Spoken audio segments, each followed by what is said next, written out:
Russian turbines to Germany. Why is there a disappointment there? And what does that mean? Well, you know that there's an embargo that since the invasion began on February 24th, most of the countries, including Canada, have increased their sanctions against Russia, essentially for trade, and have boycotted Russian businesses and even cut off Russian when it comes to the central bank. Now, why are these turbines so important? What were they doing in Canada? Well, essentially, the Ukrainian government yesterday expressed its deep disappointment as Canada has made the decision to release the Russian-owned gas turbines that have been stranded in a Montreal repair facility.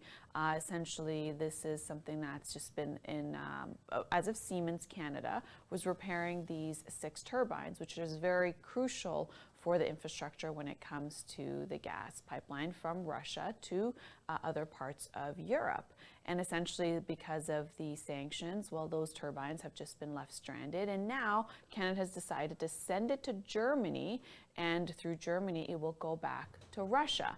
Well, Kyiv has warned that the move would embolden Moscow to keep using its ability to choke off Europe's fuel supplies as a weapon, and that's something that Putin has been saying for quite some time, that if you're going to rely on Russian energy, Russian oil, well, you have to pay in rubles, the Russian currency, to be able to increase its value. But the second thing there is that it's also threatened to cut off the supply, but now this is adding fuel to fire, according to Ukraine. Well, Russia last month said that they have because of the delayed return of the turbines, which sat in Montreal for quite some time at the Germany Siemens Energy in Canada. They said that because they were servicing it in Canada, and that's the reason behind the decision to reduce the flow of natural gas through Nord Stream 1 pipeline. This pipeline essentially runs from Russia to Germany and operates at 40% capacity. Russia is heavily reliant on Russian energy.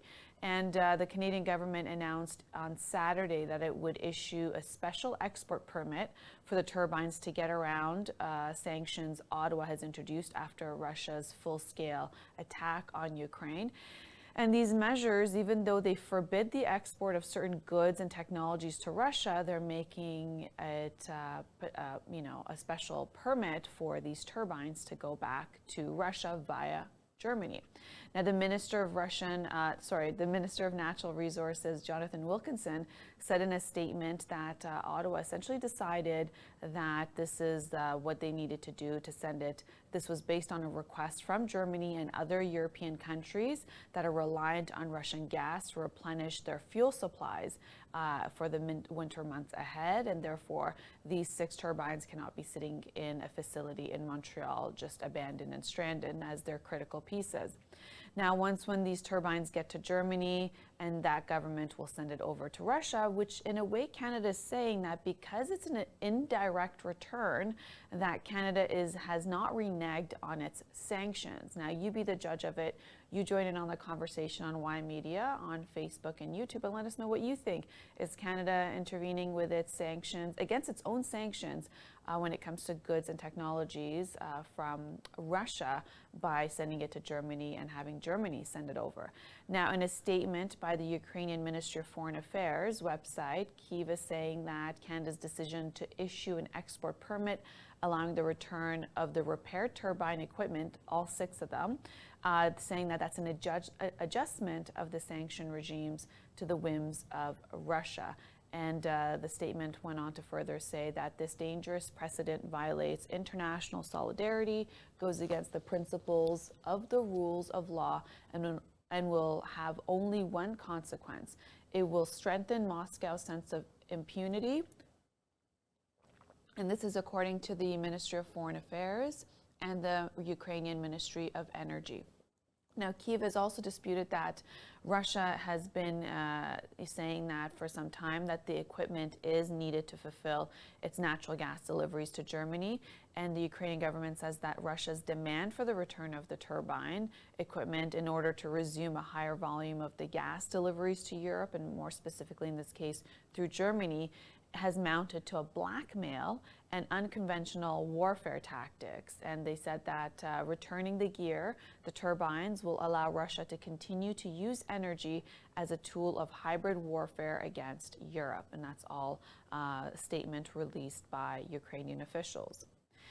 Now, Canadian-Ukrainian origins, there's a big community of Ukrainians in Canada. It's the second largest outside of Ukraine, first being Russia and the second being in Canada.